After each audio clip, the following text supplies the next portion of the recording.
Atos capítulo 1, versículo 3. Diz o seguinte: depois de sua morte, Jesus apareceu a eles, eles deu muitas provas convincentes de que estava vivo. Eles o viram pelo período de 40 dias, e ele lhes falava a respeito do reino de Deus.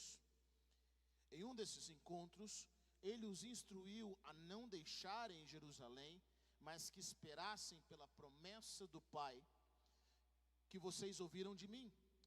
Porque João imergia as pessoas na água, mas dentro de poucos dias, vocês serão imergidos no Espírito Santo. Enquanto estavam reunidos, eles perguntaram: Senhor, é nesse tempo que você vai restaurar a autonomia a Israel? Ele respondeu: vocês não precisam saber as datas ou os tempos. O Pai os mantém sob sua autoridade, mas receberão poder quando o Espírito Santo descer sobre vocês, e serão minhas testemunhas em Jerusalém, em toda a região da Judéia e Samaria, na verdade, até os confins da terra. Abra comigo também em Atos capítulo 2, capítulo 2, mais um capítulo à frente. Diz o seguinte: na festa de Pentecostes, chegou a festa de Pentecostes, os crentes estavam todos reunidos em um só lugar. Repentinamente veio do céu um som como de um vento muito forte, e encheu toda a casa na qual estavam sentados. A seguir, viram que pareciam línguas de fogo, que se separaram e pousaram sobre cada um deles. Todos ficaram cheios do Espírito Santo e começaram a falar línguas diferentes, conforme o Espírito os capacitava a falar. Estavam em Jerusalém judeus religiosos de todas as nações, debaixo do céu. Quando eles ouviram um som, juntou-se uma multidão. Eles estavam confusos, porque cada um ouvia os crentes falarem sua língua. Amém? Glória a Deus. Aleluia. Bom,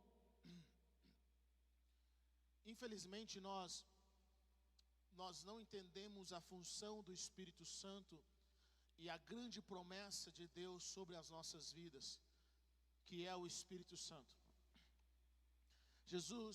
João Batista tinha uma palavra, uma ministração, dizia: olha, eu batizo com água, mas virá aquele que batizará com o Espírito Santo e fogo. E essa era a grande promessa de Jesus, em batizar os discípulos com o Espírito Santo. E quando nós vemos o que acontece no livro de Atos, capítulo 2, quando a igreja nasce, nós às vezes pensamos que a grande vinda do Espírito Santo foi a manifestação da oração em línguas, onde as pessoas começaram a orar em outras línguas. E nós pensamos que essa é a grande manifestação do Espírito Santo, mas na realidade esse foi o sinal da vinda do Espírito Santo, onde eles tiveram línguas, em algumas traduções dizem, repartidas como fogo. Mas os israelitas, os judeus, eles esperavam a manifestação do Espírito Santo. E quando Deus diz, através dos seus profetas, que Ele derramaria o seu Espírito sobre toda a carne, os judeus estavam buscando essa realidade sobre a vida deles. Então, o que é o derramar do Espírito sobre as nossas vidas? É um direito de todos os cristãos, aqueles que receberam Jesus como Senhor e Salvador, receber o Espírito Santo. E muitas vezes nós pensamos que essa realidade de receber Jesus de receber o Espírito Santo é simplesmente pelo fato de orar em línguas. É claro, é maravilhoso orar em línguas, mas existe muito mais do que isso. E hoje eu quero compartilhar com vocês sobre isso. Eu quero que, à medida que nós lemos a Bíblia e nós oramos, nós vemos que quando o Espírito Santo estava sobre a vida de alguém, aquela pessoa que era comum fazia coisas extraordinárias. Quando você recebe o Espírito Santo, se você é uma pessoa simples, você passa agora a fazer coisas extraordinárias. Quando você vê a história de Sansão e a consagração que ele tinha com o Senhor, a Bíblia diz que quando Sansão tinha que libertar o povo, quando ele se levantava para fazer algo, para lutar contra os seus inimigos, a Bíblia diz que o Espírito Santo estava sobre ele. Você já parou para pensar que Sansão, a força sobrenatural que ele tinha, não era uma força que vinha simplesmente porque ele malhava muito? A força sobrenatural de Sansão, ela vinha do Espírito Santo. E muitas vezes na Bíblia você vai ver que quando pessoas eram ungidas pelo Espírito Santo, eles faziam coisas extraordinárias, eles faziam coisas sobrenaturais. Por exemplo, Davi, ungido pelo Espírito Santo, matou leão, urso e Golias. Davi, ungido pelo Espírito Santo, ele viu o futuro, ele viu o que iria acontecer, ele descreveu momentos na vida de Cristo. Então o Espírito Santo não é apenas para nós orarmos em línguas, mas o Espírito Santo é o poder superior dos céus na terra, para nós avançarmos com o reino de Deus e fazermos coisas extraordinárias. Vocês estão comigo ou não? Jesus, ungido, cheio do Espírito Santo, foi levado ao deserto. Mas a Bíblia diz que Jesus, com o poder do Espírito Santo, sai do deserto. E agora quando Jesus sai do deserto, cheio do poder do Espírito Santo, não apenas cheio do Espírito Santo, sabe o que acontece com ele? Ele começa a curar enfermos, ele começa a expulsar demônios, ele começa a ressuscitar mortos, ele traz uma palavra que nenhum dos estudiosos da época conseguia resisti-lo. Por quê? Porque Jesus estava cheio do Espírito Santo. Então os judeus sabiam que uma vez que o Espírito Santo viesse sobre eles, eles fariam coisas extraordinárias, eles transformariam nações. E é exatamente isso que acontece com a igreja primitiva. É uma igreja cheia do Espírito Santo de Deus. Quando o Espírito Santo está sobre a sua vida para algo, para algum objetivo, deixa eu falar algo para você: nada, nem ninguém pode te resistir. O inimigo não tem medo da nossa capacidade por conta própria. O mundo não tem medo da nossa própria capacidade. O mundo tem medo de pessoas cheias do Espírito Santo, cheias do poder do Espírito Santo, porque quando pessoas cheias do Espírito Santo começam a falar, quando pessoas no poder do Espírito Santo começam a ministrar, todas as forças celestiais malignas têm que ir embora, porque o poder de Deus está se manifestando. E é isso que Jesus diz para os discípulos.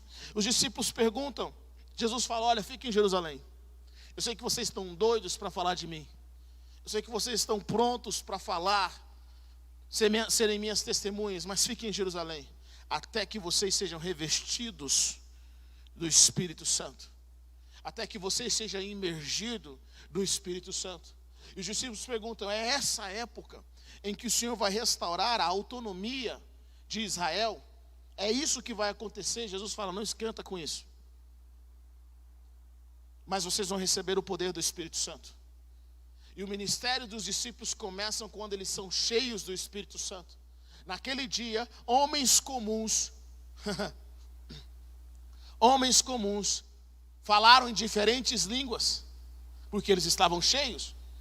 Eles falaram em línguas diferentes, eles tiveram ousadia, eles curaram o enfermo. A Bíblia diz que a sombra de Pedro curou. Não é porque a sombra de Pedro curou, é porque ele, cheio do Espírito, quando as pessoas viam Pedro, eles viam o Espírito Santo de Deus. Então até a sombra de Pedro refletia o Espírito Santo de Deus. Quando você está cheio do Espírito, aquilo que você julgava não conseguir fazer, pelo Espírito de Deus você faz. Sansão sabia o que era perder o Espírito. A Bíblia diz que Sansão, depois de ter quebrado a sua aliança com o Senhor, foi fazer as mesmas coisas que ele fez durante toda a sua vida. Mas a Bíblia diz que ele mal sabia que o Espírito tinha o deixado.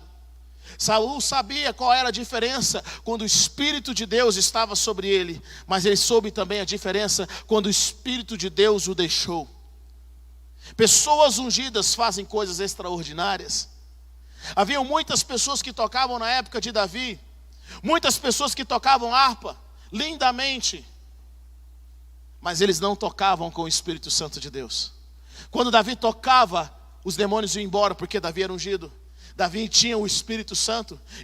Deixa eu falar algo para você, querido. Nós podemos fazer as mesmas coisas que pessoas cheias do Espírito Santo de Deus fazem, mas o resultado delas é 1000 vezes melhor. Sabe por quê?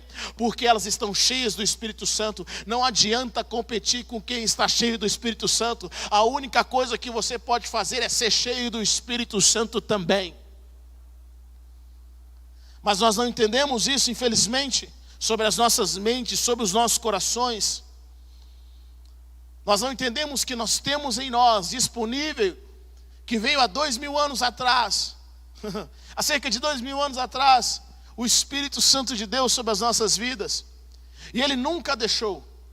No reino de Deus tem um princípio, Deus sempre age em 3. É Deus Pai, Deus Filho e Deus Espírito Santo. Quando o Filho desce, o Espírito Santo fica com o Pai. Por quê? Porque 2 têm que concordar. Deus sempre cria um ambiente onde 2 precisam concordar. Tem que ter no mínimo 2 nos céus. Então Jesus vem e o Espírito fica lá em cima. Ele unge Jesus, mas o Espírito oficialmente está lá em cima. E Jesus fala, eu preciso ir, porque se eu não for, o Espírito não vem. Porque no céu precisam ter 2, para concordar um com o outro. E Jesus fala algo bem interessante, ele fala, eu vou para o bem de vocês. Vocês deveriam estar alegres porque eu estou indo. Porque aquele que eu vou enviar vai ser melhor para vocês. Eu fico pensando como que poderia ser. Jesus dizendo, os discípulos amavam tanto a Jesus, não existia liderança melhor do que a de Jesus. E Jesus diz, eu vou, porque vai ser bom para vocês. Na realidade é o melhor. Jesus sabia do poder do Espírito Santo. Pessoas guiadas pelo Espírito Santo. Jesus sabia que agora, uma vez que o Espírito Santo estivesse presente, os discípulos, as pessoas não precisavam estar fisicamente num só lugar. Nem Jesus precisava estar por perto, porque agora ele estava em todos os lugares. E ele poderia operar coisas grandiosas. Através do Espírito Santo, Filipe é transladado. Você já parou para pensar nisso? Ele desafia as leis da física, porque ele estava cheio do Espírito Santo, cheio da presença de Deus. E Hebre, qual que é um dos objetivos do Espírito Santo? Trazer libertação. Eu venho meditando sobre isso, sobre a importância de sermos livres. E eu tenho orado sobre essa liberdade. Existem alguns conceitos que nós temos, que são conceitos assim, como eu posso dizer, existem algumas palavras que todos nós gostamos, mas nós não sabemos ao certo o que significa. Elas não carregam o peso, porque nós nunca meditamos nessas palavras. Palavras como amor, palavras como liberdade, palavras como sabedoria, palavras como cura, como saúde. Nós não meditamos nessas palavras. E é interessante observar que no nosso meio, no nosso tempo atual, na realidade de tempos em tempos, o mundo tenta trazer novas definições para certas palavras. Por exemplo, a palavra amor. Nós hoje ouvimos muito sobre o amor, mas será que nós entendemos o poder do amor, a aplicabilidade do amor, o que é o amor de fato, como o amor muda as pessoas? Será que o que nós sentimos é amor mesmo? Muitas pessoas não sabem o que elas sentem, elas pensam que é amor, mas não é amor. Mas a Bíblia está trazendo a definição do que é amor. Então quando você começa a meditar sobre o que é o verdadeiro amor, de acordo com a palavra de Deus, aquilo cria força dentro de você, os seus conceitos mudam, e todo o sistema de abuso contra a sua vida começa a ser quebrado. Quantas pessoas estão sendo abusadas e elas estão aceitando o abuso em nome do amor? Quantas pessoas estão sendo oprimidas e elas estão aceitando a opressão em nome da liberdade? Porque elas não entendem o que é liberdade, elas não compreendem, elas não têm a revelação completa, ou uma revelação maior do poder da liberdade, ou de como aquilo pode influenciar a vida dela e a família dela. E por não ter esse entendimento, nós aceitamos a definição de outras pessoas. E deixa eu falar algo para você, querido. Na maioria das vezes são definições que foram criadas para nos escravizar. Foram definições que foram criadas para nos tirar de casa. Quantos filhos quebraram a aliança com seus pais em nome da liberdade? Quantas pessoas entraram em rebeldia em nome da ousadia, porque pensam que ser rebelde é ser ousado. Por quê? Porque eles entendem errado o conceito daquela palavra. E às vezes o inimigo não vai mudar a palavra, ele vai mudar o significado dela. Tem algumas palavras que hoje nós utilizamos, que se você utilizasse há 100 anos atrás, essas palavras não têm o mesmo significado que hoje. Porque a semântica das palavras, elas mudam. Mas sabe o que acontece? O Senhor quer restaurar em nós, primeiro, o nosso vocabulário. Eu acho interessante, é um dos sinais da vinda do Espírito Santo, o som. Eles começam a orar em novas línguas. Uma das coisas que o Senhor começa a restaurar a nossa vida é a forma como nós falamos. É a semântica correta do reino de Deus que as palavras carregam. O Senhor começa a mudar o nosso vocabulário e Ele começa a colocar na nossa boca as palavras corretas com o significado correto. E o Senhor começa a trazer sobre nós um novo entendimento. É por isso que a Bíblia diz que para nós experimentarmos a boa, perfeita e agradável vontade de Deus, é necessário ter a renovação do nosso entendimento. A palavra é voltar, é fazer de novo. Então quando a palavra de Deus fala renovar, eu vou trazer a originalidade, a forma como vocês deveriam pensar. E a função do Espírito Santo, uma das funções do Espírito Santo, é trazer essa liberdade. Jesus começa a nos ensinar sobre ser livres, sobre viver a verdadeira liberdade. Mas Ele não faz de fora para dentro, Ele faz de dentro para fora.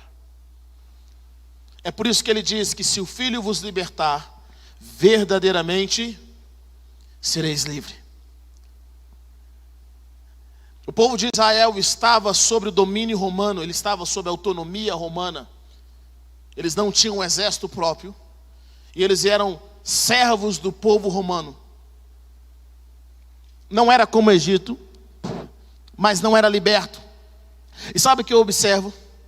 O povo de Israel estava buscando uma liberdade física. Eles estavam buscando uma liberdade no país, no estado. E eles estavam esperando que o Messias, tal como Davi, tal como Josué, viesse e os libertasse mais uma vez, fisicamente. O seu estado, o seu país, o país no qual Deus deu para Abraão a terra prometida. E Jesus veio mostrar para eles que quando você tem uma mentalidade de escravo, não adianta te colocar em uma terra livre. Jesus veio mostrar para ele que uma vez que o opressor te escraviza na mente e no seu espírito, você tem uma terra própria, não vai te deixar verdadeiramente livre. Pessoas precisam entender isso. E Jesus fala, eu vim deixar vocês verdadeiramente livres. É por isso que ele diz, olha que interessante. Ele diz o seguinte: quando te baterem numa face, oferece a outra. O que você está dizendo com isso? Você está dizendo para o seu opressor, você pode ser mais forte que eu, mas você não pode escravizar a minha alma. Na minha Bíblia diz, quando um soldado romano te forçar a caminhar 1 milha, caminha 2. Você está dizendo para o seu opressor, você jamais vai ter a minha alma. Eu sou livre de dentro para fora. Quantas pessoas hoje estão presas, não fisicamente, mas estão presas economicamente? A escravidão mudou. O sistema de escravidão mudou, queridos. Pessoas presas economicamente, pessoas presas emocionalmente, pessoas presas, oprimidas espiritualmente. O nível de escravidão mudou, não é físico, mas ele é mental. E o objetivo do opressor é prender a nossa mente.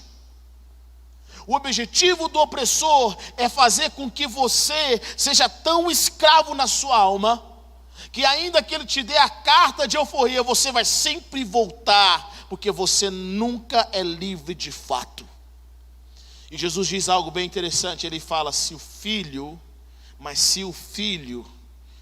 vos libertar, sereis verdadeiramente livre. Porque eu não liberto de fora para dentro, eu liberto de dentro para fora. Quantas vezes Deus livrou Israel da mão dos inimigos?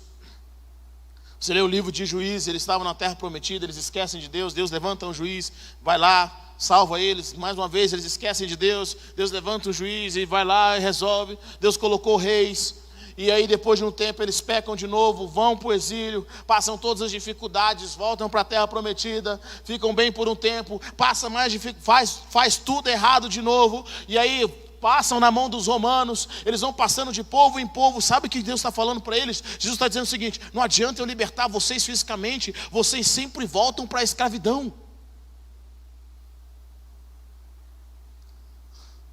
É o que as pessoas dizem daqueles que ficam milionários da noite para o dia, daqueles que nunca pagaram preço, que nunca entenderam o poder das finanças.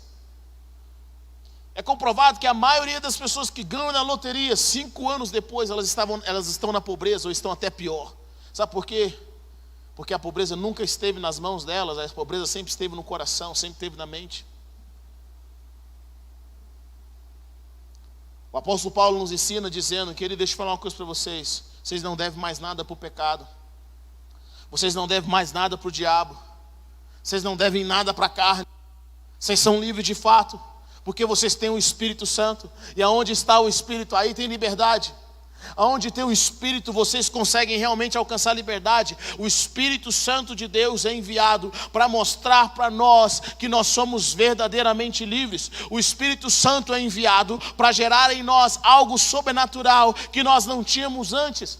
Quando Jesus diz para nós que tudo é possível ao que crê. Gente, que palavra forte! Eu não sei se você sabe, mas tudo em grego é tudo. Significa tudo. Não é quase tudo. É tudo. Absolutamente tudo. Quando nós entendemos isso, nós começamos a ver a nossa vida sem limite. E os limites que nós temos são os limites que foram impostos na nossa mente. Eu acho interessante, uma das histórias que eu sempre medito é: meu pai cresceu num ambiente muito pobre. E junto com os seus irmãos, na família do meu pai eram 18 irmãos, 15 originais e 3 de criação. E eles cresceram nesse ambiente muito pobre. E Deus foi abençoando, foi direcionando. Eu lembro, alguns anos atrás, cerca do ano de 2000, minha avó veio nos visitar. E quando ela chegou para nos visitar, ela estava prestes a ir embora. Meu pai, ele fala: mãe, eu quero honrar a sua vida, eu quero pagar uma passagem de avião para você ir de volta para o Rio de Janeiro. A família dele é do Rio de Janeiro. E ela falou: meu filho, eu tenho medo de voar de avião, então, meu pai, então tudo bem, eu pago o melhor ônibus para você. Meu pai pagou o melhor ônibus para ela com ar-condicionado, e eu nunca esqueço. Meu pai falou assim: olha, mãe, como você vai no melhor ônibus, eu vou te dar dinheiro, você não precisa levar muita coisa. Você não precisa levar nada para comer, eu vou te dar dinheiro. O ônibus vai parar em alguns lugares e você senta e come, toma um café da manhã, você almoça, você janta. O dinheiro que você tenha vai ser suficiente. Bom, se você cresceu numa família que vive em escassez, uma família que vive em escassez, quando ela vai viajar, o que ela faz? Ela arruma toda a farofa. É ou não é? Eu lembro que quando eu era pequeno, nós íamos viajar para o Rio de Janeiro, nosso carro, meu pai enchia o carro de skinny. Era skinny para todo lado. Eu lembro que era skinny em Jaó. Você que é de Goiânia sabe o que eu estou dizendo. E nós enchíamos esse carro, por quê? Para não parar em posto nenhum, só parar para abastecer. Você está com a barriga cheia de skinny. Querido, eu acho que a gente tinha skinny até perto de São Paulo, quando a gente ia comendo skinny daqui até lá. Levantava 5 horas da manhã e meu pai corria. E sabe de uma coisa? Eu lembro nesse dia como se fosse ontem. Eu estava lavando louças, como um bom filho que eu sou. E meu pai lá conversando com a minha avó, colocou o dinheiro no bolso dela. tranquilamente. Aqui, minhas mães, você vai nesse ônibus com ar-condicionado, eu acho que é um ônibus leito, um ônibus chique, você vai amar. Para quem está acostumado a viajar de frescão. E aí minha avó falou assim: meu filho, tudo, obrigado pelo dinheiro, estou feliz, mas eu quero levar um frango assado, uma farofa, porque vai que eu passo fome. Meu pai falou assim: minha mãe, você não entendeu, você não precisa levar frango assado. Como é que você vai abrir um frango assado num ônibus fechado, de ar condicionado, vai inundar um ônibus, você vai ter que, aquela farofa voando. Você não precisa mais disso, você tem dinheiro, mais do que suficiente. Ela falou: não, mas eu quero levar. Mãe, eu não vou pagar para você levar um frango assado, vai ficar ruim, vai queimar o filme. Meu filho, eu quero. Eu lembro nesse dia que meu pai falava que não, ela falava que sim, ela nunca esqueço disso. Ela pegou, olhou para meu pai e falou assim: você acha que você é pastor, que você é pai de família, que você é marido, que eu ainda não te bato? E ela partiu para bater meu pai esperto do jeito que é, ele já correu, foi embora. E eu lá na cozinha falei assim: vó, é a sua chance, vó, faz isso mesmo. Mas o que eu quero dizer aqui? Ela levou o frango de qualquer jeito, ela que manda, não tem conversa. A pobreza, ela saiu da pobreza, mas a pobreza nunca saiu da mente dela. É o povo de Israel que saiu do Egito, entrou na terra prometida, mas eles ainda eram escravos na sua mentalidade. Escravo não quer lutar, escravo não quer ter responsabilidade, escravo não quer pagar o preço, escravo não quer viver de fato a liberdade. Olha que interessante, Deus estava levando o povo para a terra prometida, eles não tinham que lutar nada, só tinham que caminhar com Deus pelo deserto. Eles estavam com saudade da cebola do Egito. Porque o primeiro passo da libertação foi só o físico. A mente deles ainda tinha muito que trabalhar. E quantas vezes Deus faz uma promessa para nós, Deus traz para nós algo novo, mas o nosso sistema de crença ainda está nos impedindo de viver o melhor de Deus. E o Espírito Santo vem nos convencer.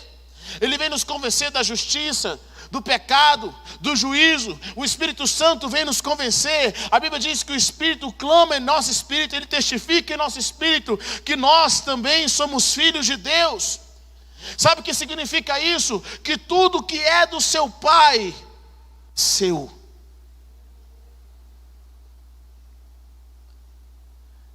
A palavra de Deus fala que o mesmo poder que ressuscitou Jesus dentre os mortos, agora habita em nós.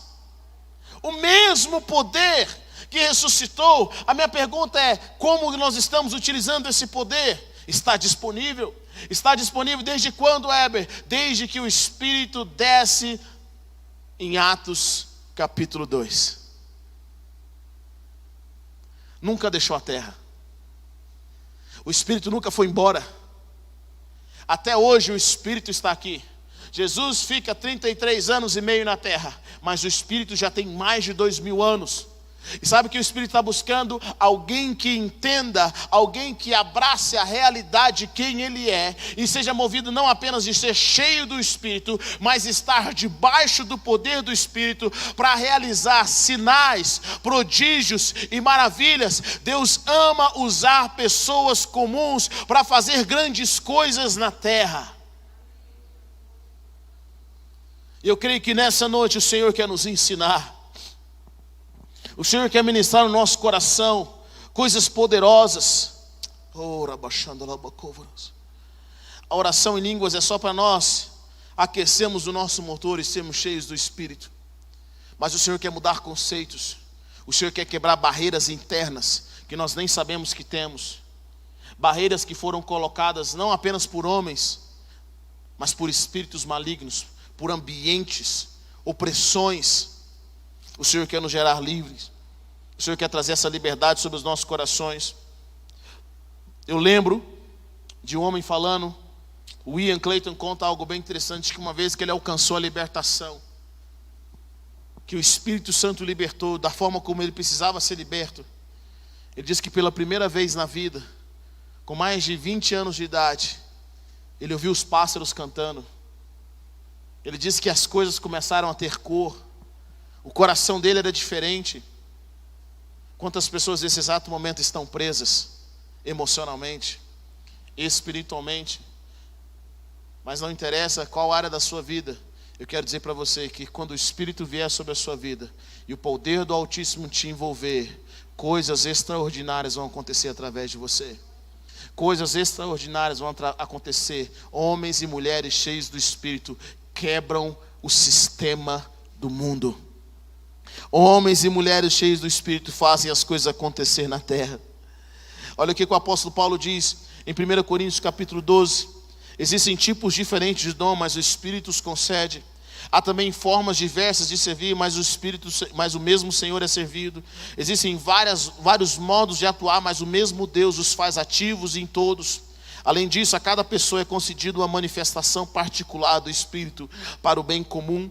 Versículo 8 ele diz: a uma mediante o Espírito é dada a palavra de sabedoria, a outra a palavra de conhecimento de acordo com o mesmo Espírito, a outra fé pelo mesmo Espírito, a outra dons de curar pelo único Espírito, a outra realização de milagres, a outra profecia, a outra habilidade de julgar espíritos, a outra capacidade de falar em tipos diferentes de línguas, e a outra a capacidade ou habilidade de interpretar línguas. Deus tem para você, o Espírito Santo tem coisas extraordinárias para a sua vida.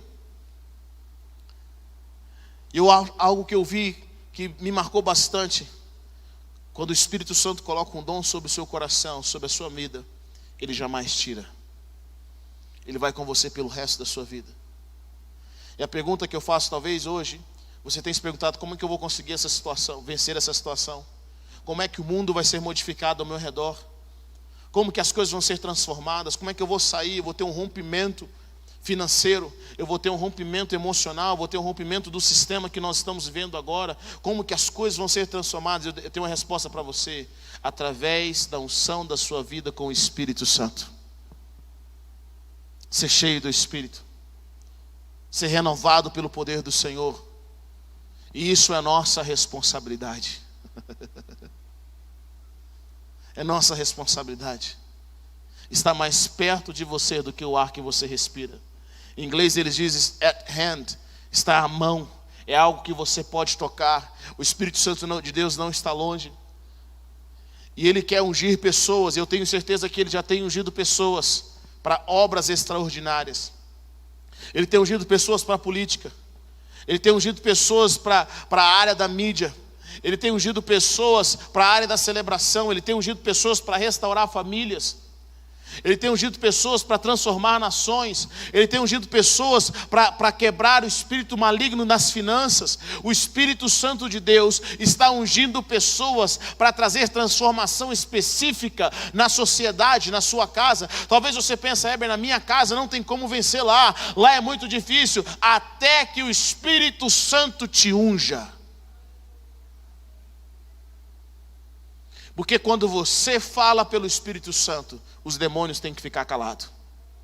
Quando você age pelo Espírito Santo, o reino espiritual começa a entrar em ordem. O mundo não tem medo de pessoas influentes. E é engraçado isso, eu observo que muitas pessoas, que eles eram tão influentes antes de se tornarem cristãos, se tornam cristãos, perdem toda a influência. Sabe por quê? Porque a influência que eles tinham do mundo, não de Deus. Mas quando alguém cheio do Espírito Santo está começando a influenciar, o reino espiritual começa a pensar. Eu fico muito reflexivo sobre isso. Os fariseus ensinavam a palavra de Deus, mas eles não tinham autoridade do alto.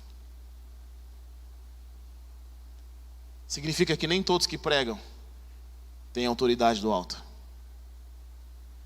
Eles ensinavam, e ensinavam muito, mas não tinham autoridade do alto.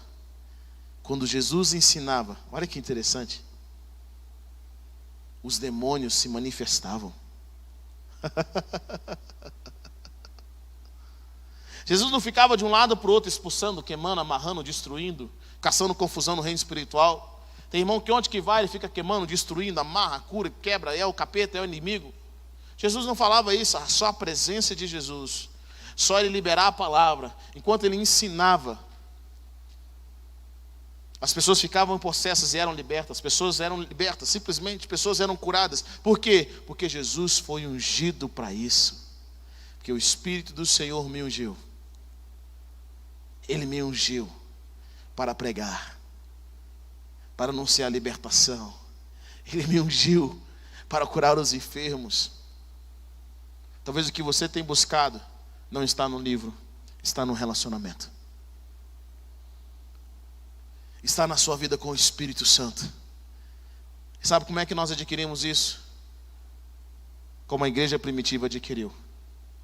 Orando. Orando. Eu fico imaginando esses caras. Eles não sabiam o que era ser igreja. Eles talvez tinham entendimento. Você já parou para pensar? Que os apóstolos não têm um manual de como construir igreja. Eles não sabiam certo qual era a dimensão daquilo que eles estavam fazendo. Eles se tornaram influentes, eles não tinham rede social, não tinham marketing digital. Não tinha alguém para promover, para eles ficarem famosos. Eles não tinham manual. E de repente, em uma pregação, 3.000 pessoas são convertidas. Em outra pregação, 5.000 pessoas são convertidas. Deus começa a adicionar pessoas. Por quê? Porque eles estavam cheios do Espírito Santo. Eles estavam vivendo um momento de transição muito sério. Era um momento de transição do Antigo para o Novo Testamento. A discussão na época dos apóstolos era se circuncidava ou não. Era grande discussão. Por quê? Porque eles estavam vivendo um momento de transição.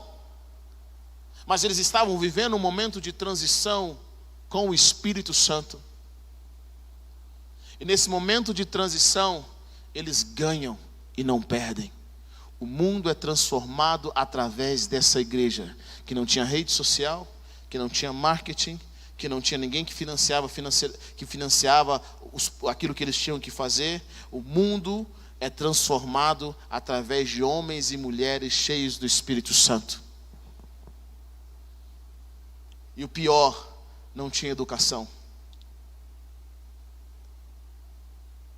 Já parou para pensar nisso?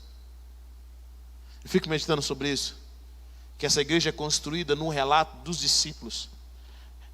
A igreja é construída naquilo que os discípulos falaram sobre Jesus. Não era o próprio Jesus, eram os discípulos. Jesus não deixou um livro. Jesus não deixou um filme. Ele não deixou um vídeo falando, olha gente, está aqui, que é Jesus. Quero deixar claro o que eu ensinei. Bem-aventurado. Jesus não deixa isso. Não chamou o jornal para gravar o que ele estava fazendo. Mas os discípulos relatam o que Jesus fez. Se você tem os evangelhos, esses evangelhos vêm por causa dos discípulos. E os discípulos, cheios do Espírito Santo, esses homens mudam o mundo, sem ter manual, sem ter livros, sem saber exatamente o que estava acontecendo, mas sabendo que eles estavam cumprindo um propósito. Deixa eu falar algo para você aqui. Nós estamos vivendo em momentos de transição como nunca antes. Nós estamos tendo essa oportunidade agora. Eu acredito que de tempos em tempos, o mundo começa a abrir janelas de oportunidade para revelar o que está acontecendo. Então nós começamos a refletir sobre alguns conceitos. Nesse exato momento, no mundo inteiro, as pessoas estão começando a meditar sobre o que é liberdade. Elas estão começando a meditar sobre o que é democracia. Elas estão começando a meditar sobre o que é racismo. No mundo inteiro nós estamos vendo janelas de oportunidade acontecendo agora. Pessoas estão agora debatendo aquilo que nós achávamos que já estava resolvido. Mas no século passado, os nossos avós também viveram um momento de transição entre a Primeira e a Segunda Guerra e o pós-guerra. No século retrasado, os nossos bisavós, tataravós também viveram um momento de transição. Em cada século tem uma janela de oportunidade no qual homens e mulheres estão vivendo um momento de transição. Talvez nós não sabemos aonde isso vai dar. E quando nós olharmos daqui 30, 40, 50 anos à frente, olhar para esse tempo, nós vamos olhar e falar, cara, não sabia que eu estava vivendo nessa época. Nós não sabemos exatamente o que estava acontecendo, mas deixa eu falar algo para você, querido. O Espírito Santo sabe, e o Espírito Santo ungiu pessoas para esse momento, para essa época, para trazer uma transformação para a era vindoura. Existe uma tarefa para nós fazermos, e não é a mesma tarefa dos apóstolos. A nossa tarefa é diferente. E sabe de algo? Não existe manual. Talvez a transição que você está vendo na sua família, na sua vida financeira, na sua vida emocional, é uma transição que não tem manual. Tem testemunhos, mas não tem manual.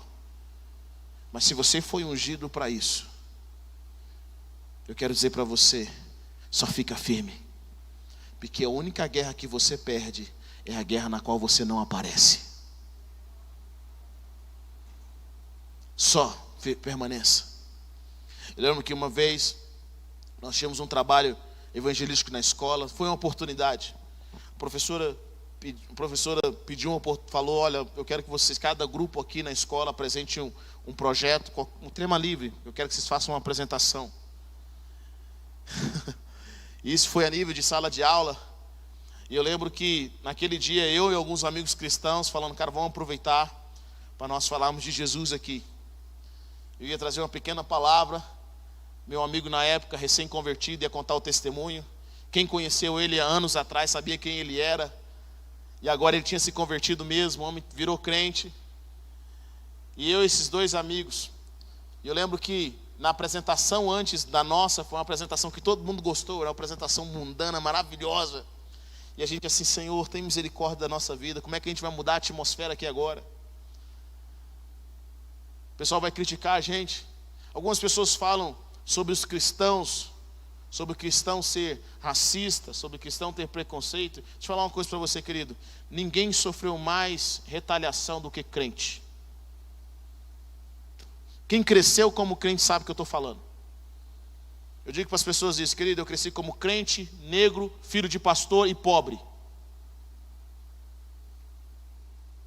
Meu pai, quando se converte, vindo de uma família de umbanda, meu avô fala para ele: eu queria que você fosse tudo, até ladrão, menos crente. Imagine o que é você crescer num ambiente onde as pessoas zoam você o tempo todo. É por isso que muitos crentes na sala de aula têm vergonha de falar que é crente. Muitos crentes dentro do trabalho têm vergonha de falar que é crente. Sabe por que eles têm vergonha? Não é por causa de pastores que fazem coisa errada, é porque o mundo sempre odiou crente, eles sempre zombaram de crente. Então a gente sabe o que é ser minoria. Nós sabemos o que é. Sabemos o que é ser zoado. Acredite, eu sei. Eu sei o que é crescer ouvindo falar que meu pai é ladrão. Eu sei o que é crescer tirando todo tipo. Então nós estávamos nesse dia com como que nós vamos, todo aquele peso em reconhecer. As pessoas sabiam que a gente era crente, porque a gente não falava certas coisas, mas como a gente agora ia demonstrar isso, sem ser, como eu posso dizer, zombado na sala de aula. Eu lembro que naquele dia, a atmosfera estava toda para o mal, mas no momento em que nós pegamos o microfone, parece que o reino espiritual mudou. E a atmosfera gerou um quebrantamento. Nós começamos a trazer a palavra. Eu lembro que nós colocamos Ludmila Feber na sala de aula. E aí a presença de Deus veio imediatamente, instantaneamente. E as pessoas que há poucos segundos riam, estavam se divertindo. Naquele exato momento, o espírito de arrependimento, de transformação começou a entrar no coração deles. E aqueles que mais zombavam da gente começaram a chorar dentro da sala de aula e começaram a revelar que precisavam ser curados da depressão, precisavam revelar que precisavam ser libertos, que tinham pensamentos suicidas e que precisavam de oração. Naquele exato momento, Deus simplesmente mudou a atmosfera. A apresentação foi tão interessante, foi tão poderosa, que a professora falou para a gente o seguinte: eu nunca esqueci isso no meu segundo ano colegial. Ela falou o seguinte: olha, vocês têm que sair da sala de aula, eu quero fazer algo para a escola inteira. Aí eu falei: você tem certeza? Ela: tenho. E nós topamos, porque nós amamos a Cristo. Mas uma coisa é na sala, outra coisa é para a escola inteira. E naquele dia, eu lembro que a escola lotada, pessoas estavam lá, e antes da nossa apresentação, teve uma apresentação carnal maravilhosa para a escola. Era uma coisa que não tinha nada a ver com a gente, mas absolutamente nada, nem para dar uma introdução. Eu lembro que eu estava no muro de trás, ouvindo e orando, eu com aquele meu grupo ali, orando para testemunhar. E nós estávamos orando, querido, deixa eu falar uma coisa para você, eu senti o inferno falando, vai embora, você não vai dar certo aqui. Alguém já passou por isso antes de ter alguma vitória? Que você sente todo aquele peso no seu rosto, que fala assim, você não vai embora, você nunca vai dar certo aqui, eles vão rir de você. Você vai ser zoado pelo resto da sua escola aqui. Vai embora. Cara, eu senti a opressão tão forte a nível de escola, como se a potestade da escola, daquela região, tivesse olhando na minha cara, falando, você tem que ir embora, fala que você está passando mal, fala que você não está bem. E cara, eu comecei a tremer, eu tremia, eu comecei a tremer, e eu falei, Senhor, Deus tem misericórdia. E a vontade de ir embora era muito grande. Até que chegou a nossa hora. Querido, meu coração, eu tinha perdido a cor. Eu e os meus amigos tínhamos perdido a cor. Eu cheguei lá branco. Mas quando eu peguei o microfone,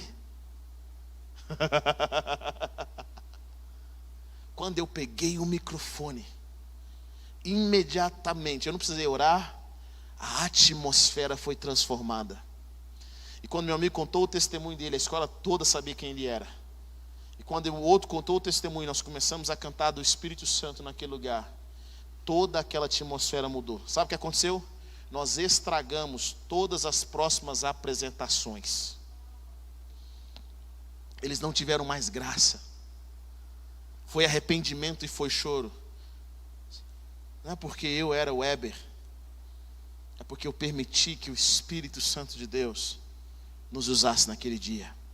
Eu só permaneci. Só permaneça. Tem algo interessante quando eu estudo a Bíblia e vejo a vida de Sansão. Com certeza Sansão não se sentia forte o tempo todo. Mas no momento em que ele precisava, o Espírito se manifestava e ele vencia os seus inimigos. Talvez você está esperando sentir o Espírito. Antes de grande guerra, antes de grande... Não. Eu vou sentir o Espírito e aí sim eu vou estar cheio. Jesus fala algo bem interessante. Não esquenta com o que vocês vão dizer. Porque na hora, diga comigo, na hora, o Espírito Santo vai colocar na minha boca, aquilo que eu preciso falar. Deus te ungiu para certas coisas. O Espírito está sobre a sua vida. Você não sabe como, mas na hora. Quando você abrir a boca, na hora. Eu gosto do Chris Walton, ele falando que às vezes vai entregar palavras proféticas para reis, presidentes, pessoas de alto escalão, em poder. E as pessoas perguntam para ele assim, cara, como é que você profetiza tão corretamente? Deus te dá uma palavra antes? Ele falou, não, Deus não me dá a palavra. Na realidade, quando eles me dão uma reunião, às vezes eles me dão 5 minutos ou 10 minutos para entregar uma palavra, para conversar, orar para aquela pessoa. Sabe o que acontece? No momento em que eu atravesso a porta e eu abro a minha boca, o Espírito Santo de Deus fala. Quantos aqui podem viver nessa dependência de ver o Espírito se manifestar na hora? Alguns estão esperando a mão tremer, ou a orelha, ou o pé, ou a boca, ou o coração se encher de fé. Na maioria das vezes não vai acontecer isso. Mas uma vez que você for ungido, só se manifesta. Os discípulos não sabiam como orar em línguas, era a primeira vez deles. Pedro não tinha falado em público ainda, só Jesus falava. Mas naquele dia, quando as pessoas se reuniram perto deles, entrou em Pedro um espírito de ousadia. Agora ele estava cheio do fogo de Deus. E ele trouxe uma palavra tão forte e tão poderosa que 3.000 almas se renderam a Jesus. Nessa noite eu quero orar com você. Eu quero orar sobre a sua vida. Eu oro para que o Espírito abra o seu entendimento, para que a liberdade que está em Cristo, a liberdade que vem de Deus sobre a sua vida se manifeste. Tudo é possível ao que crê. Espírito Santo, a Bíblia diz que o Espírito Santo ungiu a Jesus de Nazaré. Como Deus ungiu Jesus de